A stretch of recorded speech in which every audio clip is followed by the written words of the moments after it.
Ayol kishi yomonmi? Demak, bunga majbur bo'lgan. Ayol kishi bekordan bekorga xafa bo'lmaydi. Bekordan bekorga xato, kamchilik bo'lmaydi u ayollarda. Ayol kishi bekordan bekorga o'zini baxtli ko'rsatmaydi.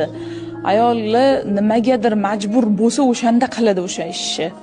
Ayol kishining fitratida bor bu narsa. Ayollar undoq, ayollar bundoq, atayin qilgan shu narsani deyishdan oldin uni fitratiga e'tibor qarating. Fitratida yo'q u narsa. Ayollarni har qanday asov ayolni yo'lga solsa bo'ladi. Shirin muomala, shirin so'z bilan. Ayol kishi fitratdan itoatli, itoatkor har qanday narsaga. Hozir xato kamchiligi bormi? Demak, majbur qilingan insonlari bor.